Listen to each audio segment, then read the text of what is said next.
시청자 여러분 안녕하십니까? 고수비급 스페셜 진행의 정지혜입니다. 경기가 대체 얼마나 심각한 상황이길래 연준이 긴급 FOMC 회의를 열어 제로금리를 전격 채택하고 7천억 달러 규모의 양적 완화를 발표하며 국내 기준금리가 사상 처음으로 0%대 영역에 들어선 걸까요? 이 코로나19가 세계적 대유행에 접어든 만큼 글로벌 경제, 위기 경보 등이 켜지면서 미국 외 다른 주요 선진국들도 경기 부양책을 제시해내고 있고, 그리고 우리 정부는 추경 예산안을 국회에 제출해 17일 본회의 심사를 앞두고 있는 모습입니다. 문제는 이런 부양책이 나오고 있음에도 이 지수의 하락세가 멈추고 있지 않다는 점인데요. 그래서 준비했습니다. 오늘 스페셜 고수가 더 이상 물러설 것도 없는 분들을 위한 대책과 투자 비급 잠시 후 공개한다고 하니 주목해 주시고요. 그리고 혹시 지금 내가 잡은 종목이 금동아줄인 줄 알았는데 혹시 썩은 동아줄은 아닐까 걱정되고 점검받고 싶으신 분들은 지금 저희에게 연락 주시면 됩니다.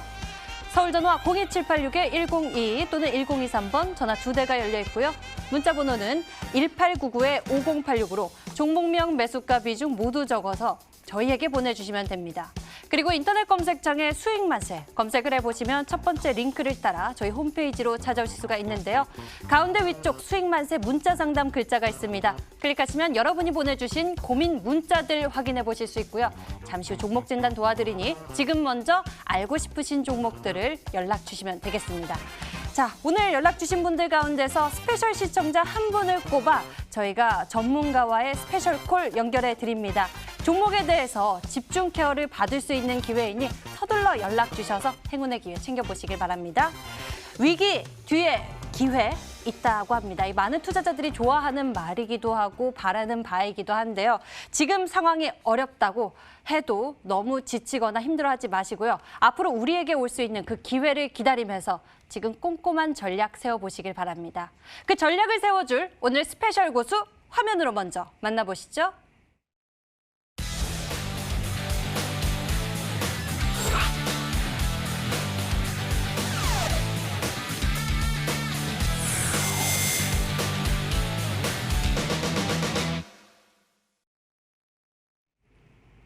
네, 반갑습니다. 마르스 김동석 전문가입니다. 네, 최근 시장이 굉장히 여러분들에게 힘들게 다가오고 있습니다. 하루하루가 하락세가 나와주고 거기에 따라 종목들이 많이들 빠지고 있습니다. 그런 부분에서 내가 어떻게 해야 될지 모르겠다 하시면 많은 것 같은데 일단 마음가짐부터가 조금 달라야 됩니다. 뭔 소리냐? 매일 시장이 빠지고 매일 손실 나다 보니까 왜 나만 안 되지라는 생각할 수도 있어요. 하지만 이런 얘기를 하죠. 소나무 같은 경우에도 그냥 편하게 물만 먹으면서 정말 기름진 땅에서 잘 자란다 볼 수 있을까요? 절대 그렇지 않거든요. 소나무도 태풍이 불고 비바람이 불고 여러 가지 일이 일어남과 동시에 소나무가 튼튼하게 자라나고 사계절이 지나더라도 항상 이렇게 푸르른 모습이라 볼 수 있을 것 같아요.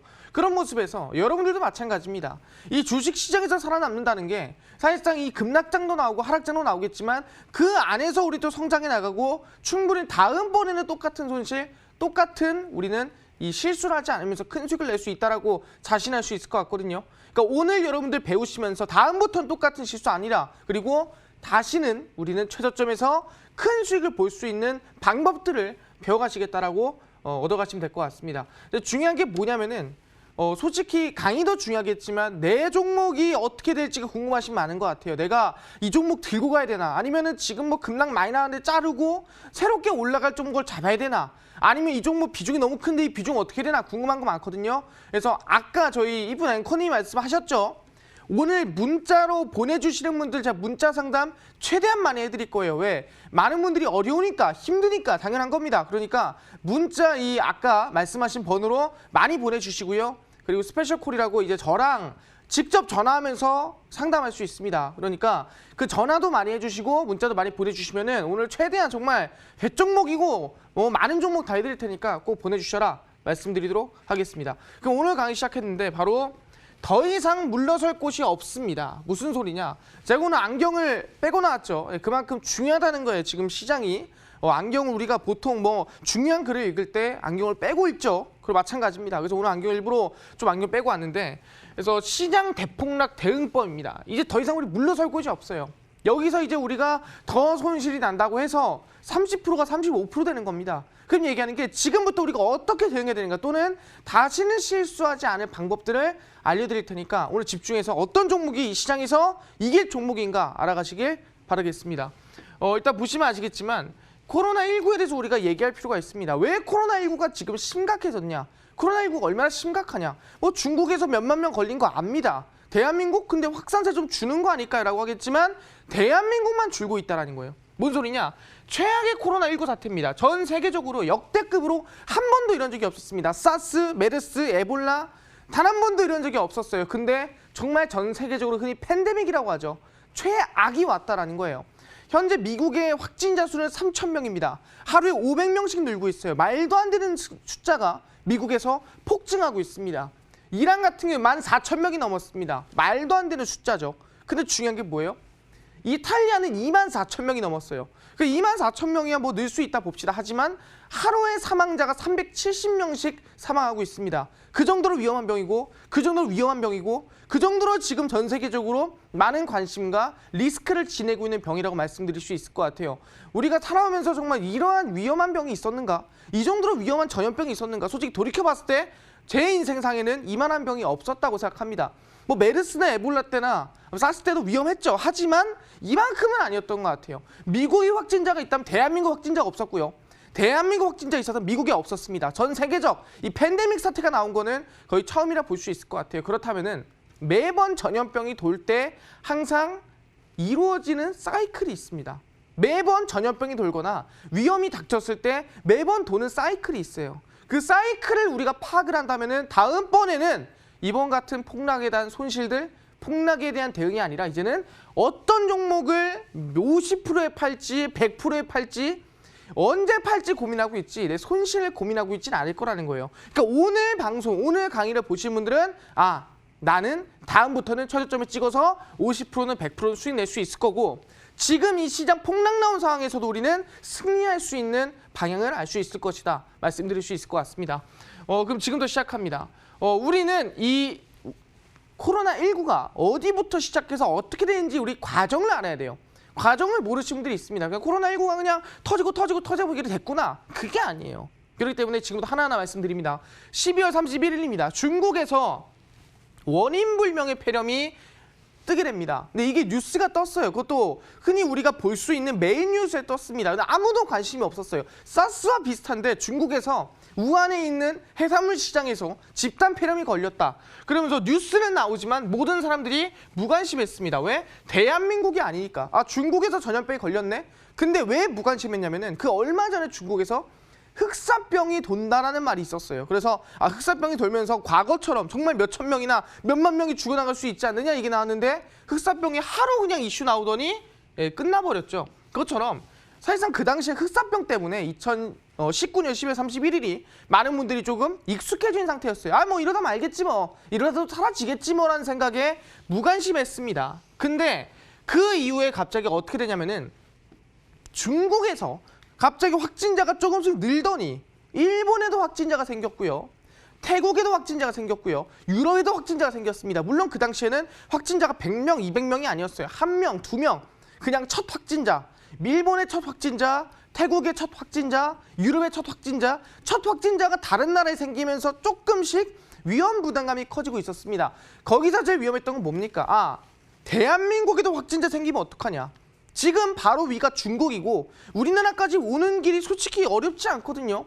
그렇다면 지금 위험한 거 아닌가. 하지만 사실상 그렇게 위험하진 않다. WHO에서 공식적인 발표가 나오지가 않았습니다. 뭐 별겁니까? 뭐 이러다 말겠죠 뭐 이런 느낌으로 슬슬 넘어가는 분위기였어요. 근데 중요한 건 뭐냐면은 춘절이 앞두고 있었던 거죠. 춘절이 뭡니까? 중국의 최대 명절입니다. 그 최대 명절에 뭐 하죠? 바로 다른 나라로 여행을 갑니다.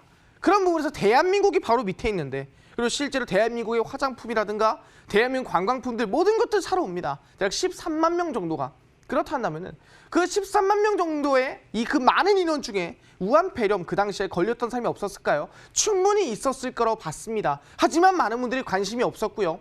그 춘절 당시에 뭐 넘어오긴 하겠지만 어느 정도 이거 막아야 되지 않겠냐 말도 나왔지만 적극적인 태도나 적극적인 반응이 나오지 않았다는 거죠. 왜? WHO에서 괜찮다니까. WHO에서도 아무런 얘기 없으니까 괜찮나 보다 하고 이 춘절이 그냥 지나갔습니다. 지나가고 나서 실제로 대한민국 내에서입니다. 우한폐렴의 첫 확진자가 발생을 하게 됩니다. 이 처음이 가장 무서운 거거든요. 왜? 이 실제 전염병이라는 게 2명, 3명, 4명, 10명 느는 건 문제가 아니에요. 처음 걸리는 게 제일 문제입니다. 그래서 대한민국에서 우한에서 넘어온 중국인 여성이 첫 확진을 받게 됩니다. 그래서 왜 넘어오셨어요? 이거 놀러 왔대요. 중요한 게 우한폐렴을 가지고 한국으로 놀러 왔다는 게 중요한 거죠. 이게 미리 걸러졌을 텐데 걸러지지 못한 분. 왜? 모두가 안일했다. 왜 안일했느냐? 바로 흑사병 때문이었다. 전염병에 대한 우리 너무 이 실질적인 위험, 리스크 자체가 크지 않았다는 거죠. 그래서 첫 확진자가 나오게 됐고요. 실질적으로 대한민국, 일본, 태국 대부분의 나라가 첫 확진자가 나오게 된 상태가 된 거고 그때부터 대한민국의 질병관리본부 굉장히 열심히 일하신 분들이죠.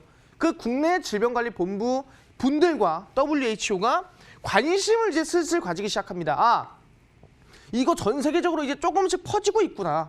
이게 뭐 엄청나게 퍼지는 건 아니겠지만 한 명씩 늘고 있는 거 보니까 이거 문제가 좀 생길 수 있겠는데? 이거 문제가 좀 생기겠는데? 관심은 가져요. 하지만 거기서 관심을 가진다고 해서 이거 위험합니다. 리스크합니다. 큰일 났어요. 하겠습니까? 그럴 수가 없어요. 왜? WHO라는 곳은 전 세계적으로 관심을 받고 전 세계적으로 어느 정도 이 이름이 있는 곳이에요. 그렇다면은 WHO가 함부로 위험하다 하는 순간 경제 성장률이 얼마나 빠질지, 사실 경제가 얼마나 하락할지, 경기가 얼마나 안 좋아질지 아무도 몰라요. 그러니까 WHO가 함부로 지금 비상 상황입니다. 좋지 않습니다. 좋습니다. 안 좋습니다. 이거를 함부로 얘기할 수 있는 상황이 아니라는 거죠. 그러다 보니까 관심은 가지지만 뭐 강력한 제재나 강력한 얘기를 하질 않습니다. 뭐 지금 상황 보니까 뭐 퍼지긴 하는데 적당히 하다 말 것 같습니다. 적당히 하다가 서로 마스크 잘 쓰고 손만 잘 씻으면은 문제 없을 것 같아요. 마스크 쓰셨어요? 마스크 쓰셨어요? 마스크 쓰고 다니세요. 네, 왜? 과거 메르스나 과거 사스 때도 마스크 잘 쓰고 손 잘 씻고 다니고 그러면 괜찮아졌습니다. 라고 얘기가 나오게 됩니다. 근데 중요한 게 뭐예요? 아시아까지 그렇다 칩시다. 일본, 한국, 태국 그렇다 칩니다. 하지만 중요한 게 뭐냐면은 첫 확진자가 아니라 이제는 한국에서도 확진자가 2차 감염자가 늘고 있다는 거예요. 1차에서 이 실제 접촉을 했던 2차 감염자가 점점 늘기 시작하면서 거기에 대한 이슈가 나오기 시작하는 거죠. 이거 진짜 위험해지는 거 아닙니까? 첫 확진자까지는 알겠어요. 하지만 이게 점점 퍼져요. 1명, 2명, 3명, 4명. 4명이 10명이 될지, 10명이 20명이 될지, 50명이 될지 아무도 모르죠. 그게 지금 10,000명이 된 겁니다. 그런 부분에서 확진자 4명 유지. 근데 뭔 얘기합니까? 무증상 전파 근거는 없다라고 나옵니다. 뭔 소리냐? 이상한 소리 하지 마세요. 지금 상황에서 보면은 좀 중국에서 넘어왔습니다. 그리고 태국, 일본, 한국 여기저기 퍼졌습니다. 하지만 이게 전염병이라는 법이 없고요. 그리고 이게 그냥 전파한다. 이건 병도 없는데 그리고 폐렴 증세도 없는데 무증상으로 전파를 한다는 건 말도 안 되는 소리예요. 이상한 소리 휘둘리지 마세요. 지금 괜찮습니다. 나쁘지 않아요. 지금 잘 이거 격리하고 잘 치료하면은 마무리될 수 있어요. 라고 하는 사실상 독려 또는 긍정적인 멘트를 내놓습니다. 왜? 국민이 흔들리면 안 됩니다. 왜? 그렇게 되면 결국에는 아까 얘기한 대로 경제 성장률, 경기 부분, 증시 부분 모든 부분이 흔들릴 수 있어요. 그래서 함부로 발표할 수가 없는 거예요. 그래서 코로나에 대한 이 안심 발언이 나오게 됩니다. 그리고 WHO의 코로나 대응 또한 발언이 없어요. 왜? 함부로 못하니까 좀 더 지켜보자. 마스크 잘 쓰고 손 잘 씻으면은 마무리 될 거예요. 4명까지는 그럴 수 있다 칩시다. 하지만 지금 상에서 봤을 때는 어느 정도 해결이 되겠구나, 어느 정도 결론이 되겠구나라고 볼 수가 있다는 거예요. WHO나 아니면 질병관리본부에서도. 그런데 중요한 게 뭐냐? 우리가 메르스 때나 에볼라 때 제일 위험했던 적이 언제였습니까? 바로 미국이 감염됐을 겁니다. 정말 천주국이라 부르는, 정말 뚫리기도 힘든 미국이 전염병으로 뚫렸을 때가 제일 위험하다라는 거죠. 실제 보시면 아시겠지만 미국에서도 11명이나 확진자가 발생하게 됩니다. 실제 미국을 위한, 사실상 미국 우선주의라는 게 미국에는 박혀 있거든요. 그래서 어떻게든 간에 다른 나라에 미국인이 있다. 그럼 미국인이 만약에 포로로 잡혀 있다. 또는 미국인이 사망했다. 그렇다면 그건 엄청난 일이에요. 실제 이번에 이란과 이라크 보셨을 거예요. 사실 문제 일으켜주는 거. 실제 이라크의 군 기지를 미사일로 쏴 죽이는데 왜? 미군이 그 당시에 이 미국인이 한 명인가 두 명인가 사망했었을 겁니다. 그런 문제에서 이렇게 됐다라는 거예요. 마찬가지입니다. 미국까지 전염병이 넘어갔다는 거는 그만큼의 리스크가 몇 배로 올라가는 거예요. 사실상 중국, 한국 뭐 그럴 수 있다 쳐요. 하지만 미국까지 11번째 확진자 점점 퍼지고 있다는 게 나오게 됩니다. 그래서 이 확진자 발생과 동시에 WHO가 비상사태를 감지합니다. 아, 이거 너무한 거 아닌가? 이거 미국 확진 나오는 거 보니까 문제가 있다. 이거 미국 확진 나오는 거 이거 문제가 있는 것 같다. 라고 얘기가 나오기 시작하죠. 그러면서 실제 어떻게 됩니까? WHO가 비상사태 선포를 하고 전 세계적으로 문제가 된다라고 얘기합니다. 그래서 뒤늦은, 그냥이 아닙니다. 뒤늦은 비상사태를 선포를 하게 됩니다. 그런 부분에서 전 세계적으로 전염병이 확산이 됩니다. 흔히 팬데믹이라고 하죠. WHO도 전염병에 대해서 최대한 정말 최악일 때 뿌릴 수 있는 게 팬데믹 사태라고 부를 수 있을 것 같아요. 그래서 지금 그 팬데믹 사태가 선언이 됐고 그 팬데믹에 따라서 지금 이탈리아, 이란, 실제 중국, 한국 모든 나라가 피를 보고 있는 상황이라 볼 수 있을 것 같아요. 그래서 지금 상황으로 봤을 때는 전 세계 모든 나라가 밖에 나오고 있습니까? 못 나오고 있어요. 집에 가둬져서 일을 못하고 있고요.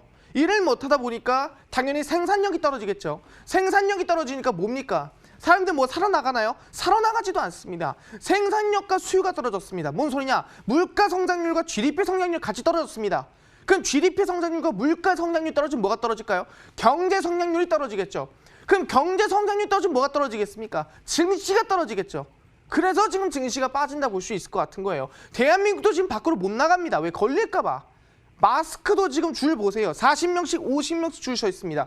그 정도로 지금 위험한 상황이에요. 그래서 지금 어떻게 나오고 있습니까? 실제로 보면은 미국 같은 경우에도 연준이 0.0%, 0.25%로 금리를 파격이나 했습니다. 정말 역대급이에요. 0.5% 사실상 우리가 긴급 인하를 진행을 했습니다. 그러면서 FOMC 회의가 다음 주에 있는데 그 FOMC 회의 동안에 실제로 금리 인하 하지 않겠냐 근데 할 생각이 없습니다라고 하다가 긴급 금리 인하를 하고 한 번 더 이번에 금리 파격 인하를 했습니다. 왜? 너무 지금 상황이 안 좋으니까. 사실상 뭐 미국 대선도 있어요.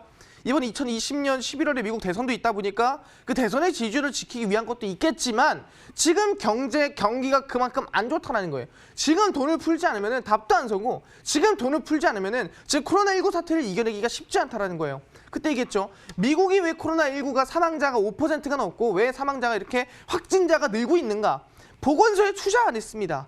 그러니까 돈을 아끼다가 안 된 거예요. 돈을 아끼다가 진단을 잘 못하고 비싸진 겁니다. 그래서 지금이라도 돈을 풀자 해서 850조 가량의 양적 완화를 진행한다라고 밝혔어요. 금리 인하 더불어서 850조의 양적 완화. 이건 역사적인 거예요.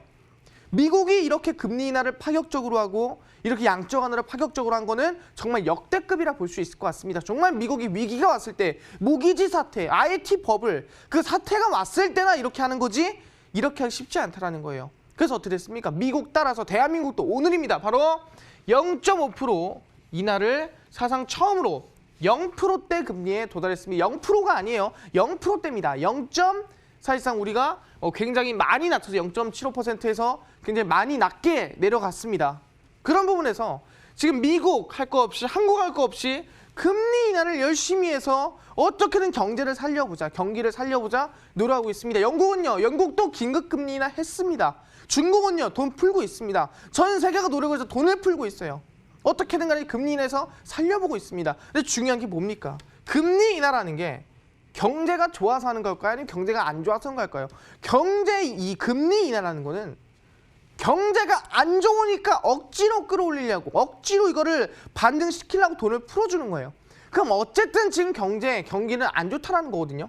어쨌든 지금 경기나 경제는 좋지가 않다라는 거예요. 그럼 지금 지수가 반등 나오는 게 맞을까요? 금리 인하 했다고 사실상 오히려 쉽지 않다라는 거죠. 금리 인하 했다고 해서 반등 나오고 지킬 수는 있겠지만 상승 나오기는 어렵다라는 거죠. 그럼 지금 저점은 어디쯤일까요? 말씀드리겠습니다. 자, 이걸 보여드린 적이 있을 것 같아요. 과거 미국 증시입니다. 미국이 급락이 나올 때, 미국 증시가 대폭락이 나왔을 때 얼마나 빠졌느냐에 대해서 얘기를 했었습니다. 2001년 IT 버블. 이건 이제 안에 2007년, 8년에 모기지 사태는 뺐습니다. 그때는 정말 최악 중에 최악이라 뺐고요.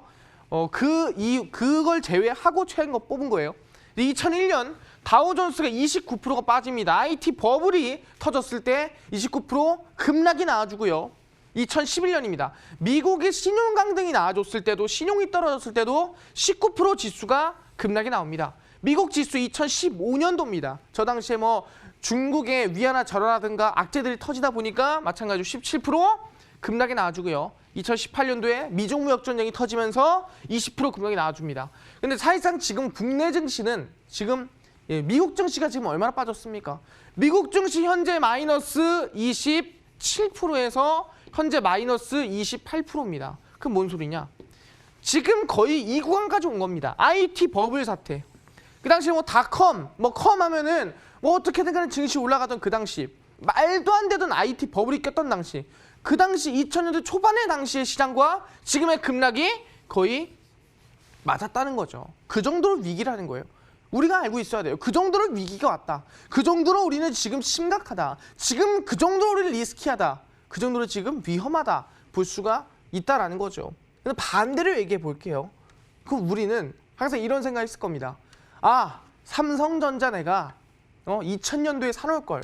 또는 어떤 종목 내가 2000년도에 샀으면은 지금 몇 프로인데 이런 고민들 많이 했을 겁니다. 물론 삼성전자를 사라는 소리가 아니에요. 삼성전자의 이 개인 투자자가 너무 많아요. 그래서 내가 볼 때는 가고 싶어도 가기가 힘들 것 같아요. 그래서 삼성 사는 소리가 아니고 우리가 과거에 그런 상상들을 많이 했을 겁니다. 어떤 종목을 2001년도, 2000년도, 아니면 2003년도 그때 샀으면 얼마나 좋았을까? 그때 샀으면 얼마나 행복했을까? 지금 얼마나 편하게 살까? 라는 생각했을 겁니다. 근데 그 기회가 이번에 왔다는 거예요. 여러분들에게. 지금까지 100%, 150%, 200% 나를 버리고 올라갔던 종목이 제자리로, 원래 자리로 돌아왔다는 거예요. 그럼 얘기합니다. 그 기회가, 나를 위한 기회가 가야 될 종목이 억지로 시장이 끌어내려놨다고요. 올라가야 될 종목이 억지로 시장 때문에 빠졌다고요. 급등해야 될 종목이 나 때문에 시장 종목이 하락해져 있다고요. 그럼 어떻게 됐습니까? 사야죠. 왜? 우리의 시간을 10년, 15년 돌려준 거예요. 나의 시간을 내가 그리워하고 내가 지금 굉장히 절실했던 그 시간을 이번 한 달 만에 돌려줬다라는 거죠. 그럼 우리는 이 시기를 잡아야 될까요? 시장이 내 15년, 10년을 지금 살려줬고 10년, 15년을 돌려줬는데 그 시기 우리 버릴까요? 버릴 때가 아니라는 거죠. 그때 후회했다면, 그때가 절실했다면, 그때가 다시 찾아오길 원했다면은 그 시기가 지금 왔다라고 생각하실 필요가 있다라는 거죠. 항상 얘기하죠. 위기를 우리는 기회라고 부르고 기회를 누구는 위기라 부른다 했습니다. 아니, 그 얘기는 누구나 하는 거 아닙니까? 사실상 위기라는 거를 누구나 생각할 수 있는 거 아니에요? 지금 위기 맞잖아요. 할 수 있겠지만 뭐다? 항상 얘기하죠. 최고의 악재는 더 이상보다 악재가 없다라는 거예요. 악재가 나올 만큼 나오고 악재가 흐를 만큼 흐르고 악재가 빠질 만큼 빠지면 더 이상 악재가 없다는 건 뭔 소리였습니까? 최악의 악재는 호재라고 했죠. 이제 나올 게 호재밖에 없는 거죠. 악재가 나올 만큼 나왔다면 물론 지금 증시 더 빠질 수도 있어요. 마이너스 5%, 10%더 빠질 수도 있습니다. 근데 뭐라고 했어요? 더 빠지면 빠질수록 우리는 뭐다? 5년 전, 7년 전으로 점점 돌아갈 수 있는 거예요. 우리는 지금 당장에 빠지는 걸 보면서 후회할 게 아닙니다. 오히려 뭐다? 빠질 때마다 어디서 최저점에서 잡아야 될지 바라보고 있을 때예요. 지금 잡으면 될까? 지금 매수하면 될까가 아니에요. 빠질 때마다 우리는 쳐다보고 있다가 저점에서 태우면 된다는 거예요. 우린 뭐다 그러면은 5년, 10년 버렸던 걸 다시 찾아온 거라고요. 그럼 얘기합니다. 우리가 지금 뭘 찍어야 되냐? 바로 아시겠지만 코로나19 신규 수혜주를 매수할 필요가 있고 그 다음에 뭐다? 최저점에서 쓸어 담을 종목 안 한다는 코로나19 수혜주도 중요하지만 최저점에서 우리가 10년 전에 15년 전에 또는 5년 전에 또는 3년 전에 1년 전에 100% 올라가고 놓쳤던 것들 상승했는데 우리가 못 잡았던 것들 지금 다시 기회가 왔습니다. 그 1년 2년이 시간이 되돌아왔습니다. 그럼 지금 우리는 저점에서 쓸어 담을 수 있어야 돼요. 그래서 첫 점에서부터 쓸어 담더라도 충분히 우리 계좌를 바꿔놓을 수 있을 만한 종목 제가 오늘 단 한 종목을 공개하려고 합니다. 제가 오늘 가져온 종목이 두 개인데 첫 번째 종목은 아시겠지만 제가 항상 이 고수비에서 공개해드리는 스페셜 종목입니다. 근데 한 종목은 제가 오늘 숨겨놨어요. 최저점에서 쓸어 담을 수 있는 종목을 제가 오늘 공개를 합니다. 그래서 그 종목은 오늘 방송이 끝나고 밤 10시입니다. 10시 여러분들의 5년, 10년 시간을 되돌려준 그 한 종목 오늘 방송 끝나고 밤 10시 온라인 무료 공개 방송에서 공개를 하니까요. 꼭 참여해서 어떤 종목인지 쓸어 담을 종목이 무엇인지 꼭 알아가시길 바라겠습니다. 그리고 이제 방금 얘기한 것처럼 스페셜 종목도 많이 궁금하실 겁니다. 스페셜 종목 같은 경우에도 마찬가지로 이 시장에 비해서 좀 많이 빠져있는 종목이라 볼 수 있을 것 같습니다. 그래서 보시면 아시겠지만 이러한 종목입니다. 우리 별점을 준비를 했어요. 제 점수입니다. 그 종목의 스페셜 종목에 대한 종목이 점수예요. 스페셜 종목은 사실상 이슈가 5개입니다. 항상 이 종목은 이슈가 중요해요. 이슈가 생명입니다. 이슈가 없으면은 종목 살지를 못해요. 그래서 이슈가 5개다. 별이 5개가 제일 중요하고요. 실적이 대략 3개. 그러니까 실적이 나쁘진 않은데 썩 좋은 편은 아니다. 볼 수 있을 것 같고 수급 같은 경우에는 긍정적이긴 한데 쌍그리 매수나 엄청난 매수가 들어오는 것 같지는 않다. 볼 수 있을 것 같고요. 기업 가치가 굉장히 좋고요. 그리고 가격 메리트도 지금 시장 빠지다 보니까 같이 빠져 긍정적인 메리트가 있다라 볼 수 있을 것 같아요. 그래서 이 종목은 스페셜 종목은 2차 전지 관련된 기업입니다. 그래서 2차 전지 이 양극재 활성화 물질을 만드는 기업 중 하나고요. 2차 전지는 계속 지속적으로 성장이 나올 수 있는데 비해서 시장에 비해 밀려 있다. 그래서 최저점에서 우리는 충분히 건드려 볼 수 있을 만한 스페셜 종목이라고 말씀드리도록 하겠습니다. 와, 스페셜 종목 이슈면에서 만점을 받은 종목이고요. 그리고 기업 가치, 가격 메리트에서도 역시 많은 점수를 받았습니다. 이 종목이 이 방송 끝부분에서 저희 공개해 드릴 테니 채널 끝까지 고정해 보시길 바라겠고요. 자, 저희는 본격적으로 여러분들의 고민 종목들 들여다보도록 하겠습니다. 지금 먼저 여러분들이 알고 싶은 종목들을 저희 쪽으로 보내주세요.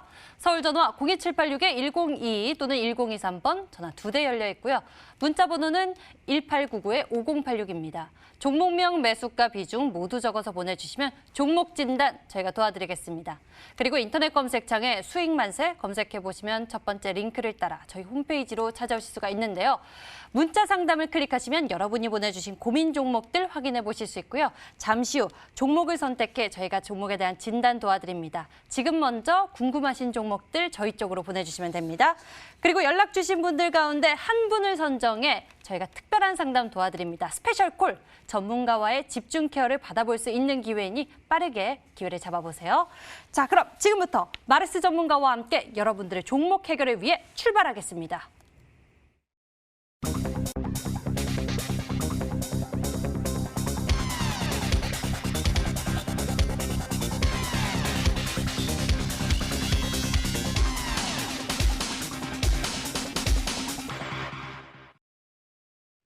와, 벌써 지금 여러분들 고민 종목들이 접수가 되고 있습니다. 저희도 서둘러서 고민 해결 나서 봐야겠는데요. 먼저 전화로 접수된 고민 종목부터 풀어보겠습니다. 끝자리 번호 4896님의 고민, 메가MD입니다. 교육 관련주로 최근 부각을 받은 바 있는데요. 이분의 매수 가격은 5,500원에 비중 30%입니다. 메가MD가 오늘 같은 급락장 속에서도 11%대 상승 마감을 한 모습입니다. 다시 밑에서부터 올라가는 모습인데 5,000원대 넘어서는 모습 우리가 다시금 볼 수 있을지 궁금해지네요. 마르스 전문가의 의견은 어떠신가요? 좀 많이 안타까운 것 같습니다. 네, 중요한 게 메가MD 같은 경우에는 우리가 실제로 많은 분들이 해봤을 거예요. 영상 많이 보셨을 거예요. 근데 유명한 강사분들도 계시고 인터넷 강의 관련 기업입니다. 실질적으로 국어, 영어, 수학, 수능에 꼭 필요한 것들을 알려주는 인터넷 강의 관련된 기업들인데 중요한 게 뭐냐면은 최근에 수능이 다가오다 보니까 올라갔냐 그렇지 않죠. 최근에 이제 제 조카도 조금 걱정이 됩니다. 뭐가 되냐면은 계약이 계속 연기가 돼요. 원래는 우리가 3월 2일이나 딱 3월 초부터 딱 계약이 되고 개강이 되지 않습니까? 근데 중요한 게 지금 계약과 개강이 물어보니까 4월 6일까지인가 미뤄졌다 하더라고요. 제가 조카한테 물어봤는데 그런 부분에서 4월 6일에서 더 미뤄질 수도 있겠다. 왜? 지금 이 미성년자 확진자만 500명이 넘는단 말이 있습니다. 그런 부분에서 미성년자 확진자도 많구나. 그러면은 그 500명이 이 확진자가 사실상 지금 100명이 1000명이 될지 이 개강을 했을 때 이 1000명이 될지 아무도 모르거든요. 그러다 보니까 지금 굉장히 리스크한 부분이 크다라고 볼 수 있을 것 같아요. 그래서 지금 여러 가지 논의가 나와주고 있는데 그렇다 하더라도 이 5,500원은 너무 높게 사셨습니다. 사실상 이제 우리가 주의해야 될 건 뭐냐면은 여기에 사셨는지 모르겠어요. 근데 중요한 건 뭐냐면은 음봉이 길게 나오면서 거리량이 터졌다 그러면은 웬만하면 피해가는 게 제일 좋아요. 음봉과 거리량이 동반한다 그런 거는 제일 위험합니다. 그래서 웬만하면 좋지 않다라 말씀드리고요. 5,500원 너무 높습니다. 그래서 저는 아마 내일자에서 반등이 좀 나오지 않을까. 최근에 나오는 이슈가 워낙에 이 개각 연기이기 때문에 내일 반등 나오면은 저는 절반 이상은 매도 쳤으면 좋겠어요. 내일 반등 나왔을 때 절반 이상 매도 치시고요. 목표가는 일단 4,500원 잡는 걸로 하고요. 절반만 저는 이 4,500원 이상 왔을 때 매도 쳐라. 절반 이상만 매도 쳐라 말씀드리고요. 나머지는 저점 잡고 가겠습니다. 3,880원 잡으시면서 나머지 반 이하만 홀딩하셔라 말씀드리도록 하겠습니다. 메가MD 같은 경우에는 비중 반 덜어서 대응 전략을 챙겨보셔야겠는데요. 반등이 나왔을 때 잘 챙기시고 나머지 물량을 통해서 가격 전략 챙겨보시면 되겠습니다. 다음에는 문자함에서 고민 종목 골라보도록 할게요. 문자함에 있는 종목들 가운데 명문제약 풀어보도록 하겠습니다. 수익 맛을 잘 보고 있습니다. 매수 가격 6,500원에 비중 50%. 손실이 크네요. 상담 부탁드려요. 라고 문자 보내주셨는데 매수 가격 보니까 매수하신 건 지난해이신 것 같아요. 그때 이 치매 치료 패치 관련해서 이슈가 좀 있었는데 명문제약이 최근에 이 코로나19에 따른 반사의 기대감으로 잠깐 상승세를 보였는데 지금은 그 상승한 것보다도 그만큼보다 더 내려간 상황입니다. 명문제약 어떻게 대응하면 좋을지 마르스 전문가 알려주시죠. 네, 많은 분들이 이런 걱정, 이 명문제약 같은 종목의 걱정을 많이들 하고 있다라고 생각을 합니다. 실제 명문제약 같은 경우는 이 6,500원이란 가격이 굉장히 낮지 않은 가격이거든요. 보시면 아시겠지만 과거 2019년 초에 제약바이오 종목들이 좀 반등이 나와줄 때 그때 매수를 하셨다가 정말 오랫동안 계속 홀딩 아마 더 높이 사셨는데 추매한 걸 수도 있어요. 홀딩 하시고 하시다가 이번에 이 명문제약이 오늘 코로나19에 억제할 수 있는 치료제를 만들었다면서 반등이 살짝 나왔다가 다시 좀 급락하는 모습 보이고 있다 볼 수 있을 것 같아요. 근데 이거는 어쩔 수가 없어요. 왜? 실제로 코로나19에 관련된 종목들 중에서도 일부 종목들, 정말 모든 종목이 아닙니다. 넥스트비티 이런 종목들은 움직이지도 않아요. 일부 종목들만 반등이 지속적으로 나와주고 있고 한 100종목이 있다면 그중에 한 80종목들은 시장에 따라서 하락세가 나와주고 있다 볼 수 있을 것 같습니다. 근데 이런 분들이 하나둘이 아니에요. 이 명문제약같이 우하향하는 종목이 하나둘이 아닙니다. 근데 내가 지금 여기서 매도를 칠까요? 아니면 여기서 홀딩을 할까요? 걱정하시면 많아요. 근데 지금 시장 마이너스 28% 버티셨습니다. 종목이 아니에요. 시장을 지금까지 마이너스 28% 버티셨는데 지금 여기서 매도를 치겠습니다 라고 한다면은 너무 억울하지 않습니까? 그래서 저는 28% 버티셨다면은 지금은 손절을 하기엔 너무 늦지 않았나. 그러니까 지금은 거의 종목 자체가 더 이상 빠지더라도 내가 지금 빠진 것만큼도 안 빠질 텐데 지금을 너무 리스키하게 보기보다는 어느 정도 지수가 많이 빠졌으니까 그래도 지금은 손실이 크더라도 지켜야겠다 생각하면 맞는 것 같습니다. 저점을 깼지만 그렇더라도 저는 손절가 라인 때 3,210원 잡으시면서 비중 덜지 마세요. 그대로 들고 가도록 하겠습니다. 명문제약에 대해서는 보유 의견 남겨주셨습니다. 3,210원 손절 가격 정해주셨으니 잘 지키시길 바라고요. 다음 문자 고민 골라보겠습니다. 이분의 고민 알아볼까요? 이것도 역시 이 치매 관련한 모멘텀이 있었던 종목이기도 한데요. 아이큐어입니다. 매수 가격 31,830원에 비중 50%. 현재 손실 크지만 홀딩해도 되는 종목인지 궁금하실 것 같습니다. 아이큐어에 대한 의견 어떤지 마르스 전문가 알려주시죠. 네, 아이큐어 같은 경우에는 지금 비중이 50%입니다. 일단 그 부분이 가장 리스키하다 말씀드리겠고요. 근데 중요한 게 뭐냐면은 31,850원인가요? 네, 31,830원인가 50원 그럴 거예요. 그래서 31,830원 라인대를 본다고 한다면은 제일 중요한 게 뭐냐? 지금 차트를 볼게요. 사실상 그렇게 높이 사신 건 아니에요. 최근 들어서 엄청 높이 샀다 보기 힘든 구간대입니다. 사실상 나쁘지 않게 사셨습니다. 근데 중요한 건 뭐냐? 시장 영향으로 좀 많이 빠진 감이 크다라 보는 게 맞는 것 같아요.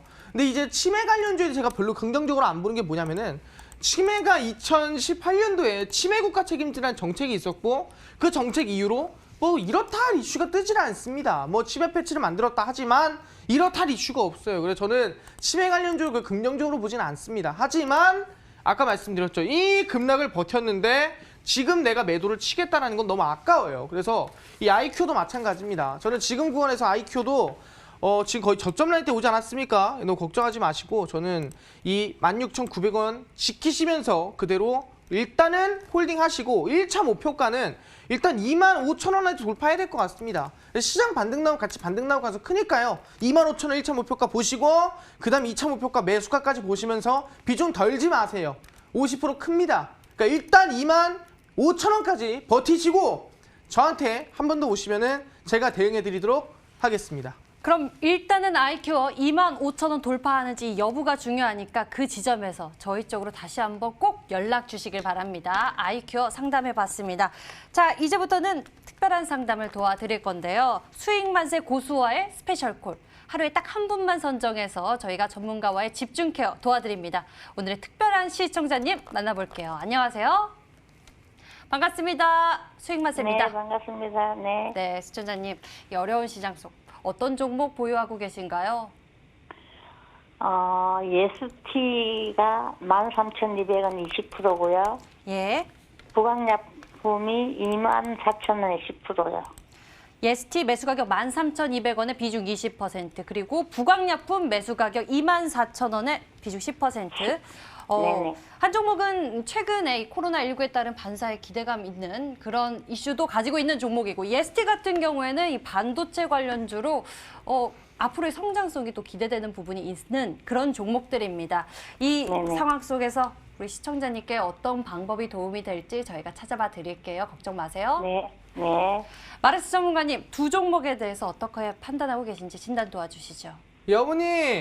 네, 안녕하세요. 아유 반갑습니다. 어머니 요새 많이 힘드시죠? 네네. 아유 오늘 식사하셨어요? 네네. 아유 다행입니다 어머니. 어머니 마스크 잘 쓰고 다니시죠? 예. 아유 그래서 몸 걱정 많이 하시고요.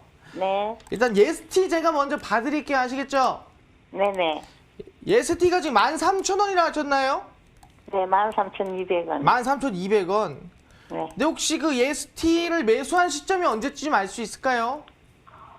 한 2개월 정도 됐나? 그거 방송에서 추천해서 샀거든요. 아 누가 괜찮다 해가지고 이쯤 사셨는데 네. 살짝 코로나19 영향으로 조금 많이 빠졌다 말씀하시는 거죠?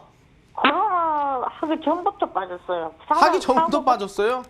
계속 빠져서 사고부터. 아유, 네, 일단은 지금 하락세를 보면은 마이너스 한 60%쯤? 한 60에서 65%쯤 될 것 같아요, 그죠? 네네. 손실이 크신데, 근데 사실상 다른 종목들에 비해서, 그러니까 아까 뭐 시장 빠지면서 같이 빠진 종목들에 비해서 65%면은 상당히 마이너스 큰 거예요, 그죠?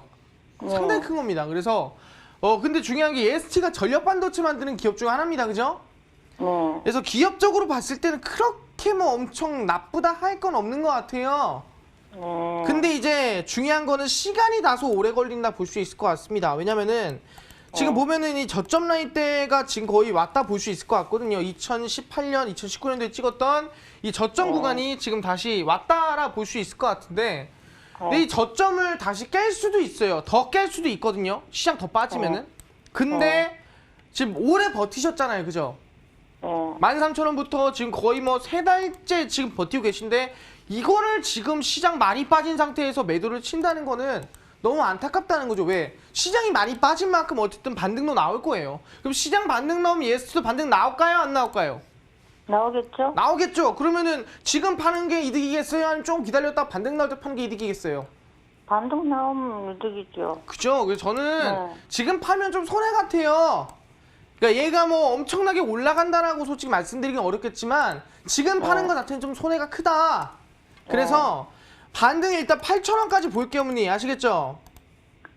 아, 근데 그 혹시 예. 그 시간을 그냥 시간 길게 잡아도 상관은 없는데요? 아, 길게 잡아 상관없다고요? 예. 그러니까 일단은 연말까지. 길게라는 게 어머니 뭐 1년을 볼지 2년을 볼지 모르겠지만 네. 저희가 일단 현실적인 목표가를 정해야 돼요. 네. 근데 어머니 현실적인 목표가를 정해야 되는데 지금 5,790원에서 8,000원까지 가려면 몇 프로 올라야 돼요, 어머니? 그러려면은 몇 프로 올라야 돼요? 한 60% 올라야 돼요, 어머니?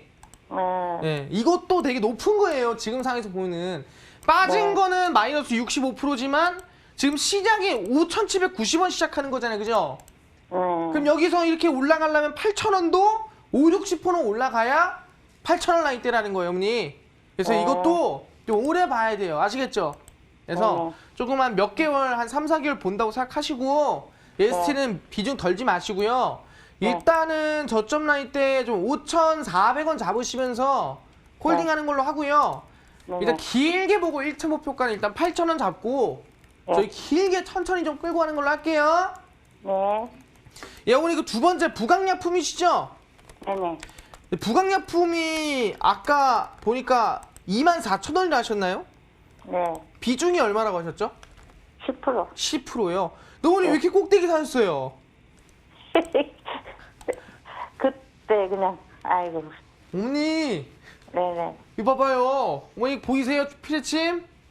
네, 고가. 예. 어머니 산대요. 어머니 한라산 가보셨어요? 네? 한라산 가보셨어요? 한라산요? 예. 네. 어머니 한라산 올라갈 때 힘들어요, 안 힘들어요? 힘들죠. 그쵸? 그 올라가는 게 힘들어요? 내려가는 게 힘들어요? 내려가는 게 힘들어요, 어머니? 올라가는 게 힘들죠. 그쵸, 올라가는 게 더 힘들죠? 네. 내려가는 게 쉽잖아요.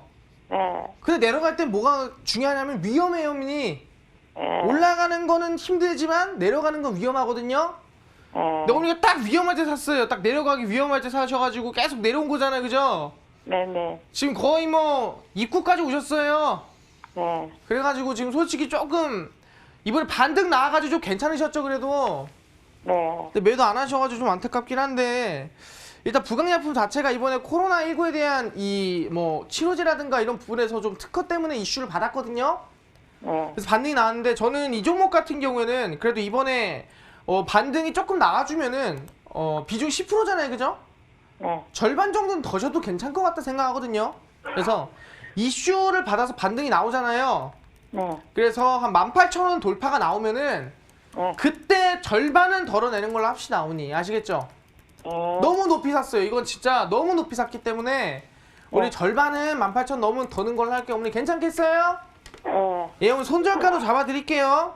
네. 손절가는 제가 14,000원 라인 때 잡아드리겠는데 이 구간 잡으면서 가시면 좋을 것 같아요. 네. 근데 어머니 이번에 시장 많이 빠졌잖아요. 저희 코스피 보면은 엄청 빠졌죠? 네. 지금 2,200포인트에서 이만큼 많이 빠졌는데 솔직히 이번에 빠지면서 무서웠어요, 안 무서웠어요? 무섭죠. 무서웠죠, 어머니? 그래서 말씀드릴 게 뭐냐면은 이번에 빠질 때 내 종목도 빠지고 힘들고 손실나고 그렇긴 하지만 중요한 게 뭐냐면은 이 빠진 만큼 뒤로 쭉 돌려보면은 이 지수가 어디까지 왔냐 본다 한다면은 과거 정말 말도 안 되는 구간 라인 때까지 왔습니다. 딱 이 기간 라인 때 2011년도로 온 거예요. 지금 지수가 시간을 돌려가서 2011년도로 지금 지수가 온 거예요, 어머니.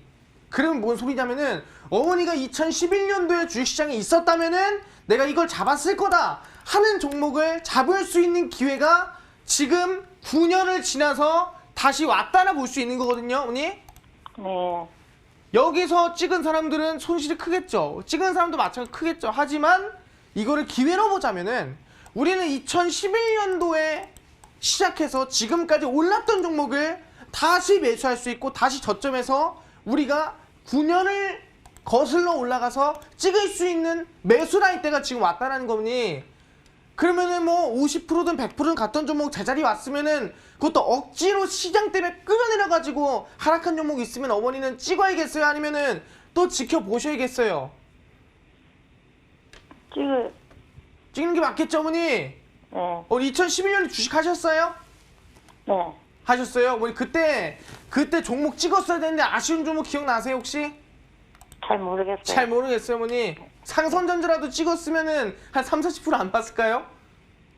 그렇겠죠. 그죠? 그래서 말씀드릴게 지금 이제 그 어머님이 가지고 있는 그 절실함과 아쉬움이 9년 만에 돌아왔습니다. 그러니까 그 9년 만에 돌아온 절실함을 이제는 우리가 지금 와서 매수해야 될 것 같거든요. 네. 그래서 제가 오늘 방송 끝나고 10시에 온라인 무료 방송 있으니까 어머니 그 찾아가지고 어떤 종목 찍어낸지 알아가세요. 네. 네, 어머니 감사합니다. 네. 감사합니다. 네, 시청자님 전화 주셔서 감사합니다. 네, 감사합니다. 네. 자, 이렇게 스페셜 콜 마무리하고요. 저희는 이번에 다시 문자함 넘어가서 고민 살펴보겠습니다. 문자함에 들어온 종목들 가운데 오상자이엘 풀어보면 좋을 것 같은데요. 매수 가격 6,700원에 비중이 70%라고 합니다. 꼭 상담 부탁합니다라고 주셨는데 오상자이엘 아무래도 최근에 매수했다가 이 주가 급락 나오면서 또 추가 매수하신 게 아닐까 싶은데 괜찮은지 마르스 전문가님 봐주시죠.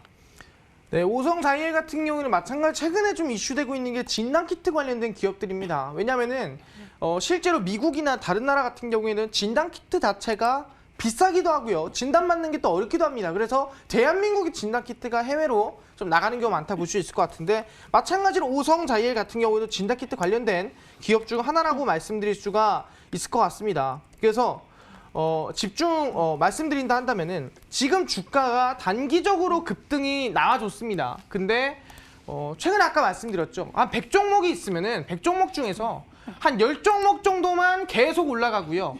나머지 90종목, 80종목은 시장 따라서 빠집니다. 그게 아마 오상자이엘이 아닐까 말씀드릴 수 있을 것 같아요. 그래서 저는 지금 구간 조금 위험하다 볼 수 있을 것 같거든요. 그래서 저는 이제 이 진단키트 이슈가 없다면은 얘가 올라갈 만한 이슈가 있을까? 절반 정도는 매도를 치는 걸로 하고요. 우리 단기 6,500원 라인대 거의 본전권입니다. 6,500원 왔을 때 웬만하면 전략 매도 하시는 게 좋겠다 말씀드리도록 하겠습니다. 오상자이엘 보유하고 계신 시청자님, 6,500원대 꼭 기억해 보시면서 대응해 보시길 바랍니다. 이렇게 여러분들의 고민 종목들 저희가 상담 도와드렸습니다. 아직도 많은 분들의 고민을 살펴봐 드려야 할 것 같은데요. 이제 여러분들이 중요하게 챙기실 점이 있습니다. 바로 스페셜 종목인데요. 오늘 마르스 전문가께서 준비하신 종목 별점이 좀 높았습니다. 대체 어떤 종목이었는지 이제는 공개를 해주시죠. 네, 제 종목은요. 바로 코스모 화학입니다. 코스모화학 2차 전지 관련해서 이슈면에서 만점을 주셨던 종목이고요. 그리고 또 수급면이나 성장성 면에서도 굉장히 긍정적으로 보셨던 종목이기도 한데요. 잠시 후 이 종목, 이 시장 상황이 또 이러하다 보니까 디테일한 대응 전략이 더 중요할 것 같거든요. 어떻게 대응해 보면 좋을까요? 아까도 말씀드렸습니다. 지금 시장 하락세를 보면서 좌절감을 느끼고 패배감을 느끼시는 분들이 많을 수 있을 것 같아요. 과연 어디까지 빠질까? 어디까지 하락할까? 어디까지 내 손실이 커질까라고 고민하시는 분들이 많습니다. 하지만 저희가 뭐라고 했어요? 지금 시간은 2011년도에 우리가 놓쳤던 종목들 2011년도에 샀다면은 지금 몇 프로 수익을 봤을까? 50%를 봤을까? 100% 봤을까? 200%를 봤을까? 했던 종목을 다시 살 수 있는 기회가 9년 만에 돌아서 시장이 저점을 찍어줬다는 거죠. 2011년도 그 구간을 지금 다시 돌아와 준 게 지금의 급락이다. 그 우리는 뭐다? 9년 동안의 이 우리가 후회했던 것들, 9년 전에 잡았다면 수익 내지 않았을까 했던 종목들, 지금까지 봐왔던 종목들이 억지로 끌어내려서 지금의 자리에 돌아왔다는 거예요. 그렇다면 우리는 뭐냐? 지금 9년 만에 온 기회를 놓치면 안 된다는 거예요. 지금 이 시장이 하락할 때, 저점이 왔을 때 이 9년 전에 후회했던 또는 9년 전에 우리가 찍었어야 됐던 그 종목을 지금 최저점에서 쓸어담을 기회가 왔다는 거죠. 그래서 그 한 종목은 제가 오늘 방송이 끝나고 밤 10시입니다. 마르스홈과 온라인 무료 공개 방송에 참여하시는 분에게만 이 폭락장 힘드신 분들에게 충분히 단기 급등이 나올 수 있을 만한 한 종목 공개하니까요. 꼭 10시에 참여해 주셔서 무료 방송에서 많은 것들 얻어가시길 바라겠습니다. 더 이상 물러설 곳이 없다라고 느끼고 계신 분들이라면 지금 동아줄, 금동아줄 절실하실 것 같은데요. 저희와 함께 챙겨보시면 좋을 것 같습니다. 확인해보시면 좋을 것 같은데요. 잠시 후 10시입니다. 인터넷 검색창에 수익만세 검색해보시면 첫 번째 링크를 따라 저희 홈페이지 찾아오실 수가 있고요. 수익만세 홈페이지에서 조금만 내려보시면 바로 마르스 전문가의 얼굴이 있는 방송 예정 버튼 있습니다. 클릭하시면 잠시 후 무료 방송 함께 하실 수 있고요. 종목에 대한 자세한 이야기 그리고 지금 시장에 대한 이야기 챙겨보실 수 있습니다. 오늘 저희가 준비한 순서는 여기까지입니다. 수익만세는 MTN 유튜브 채널을 통해서 다시 보기와 실시간 채팅이 가능합니다. 여러분들 좋아요, 구독 눌러주시고요. 여기서 인사드릴게요. 시청해주신 여러분 고맙습니다.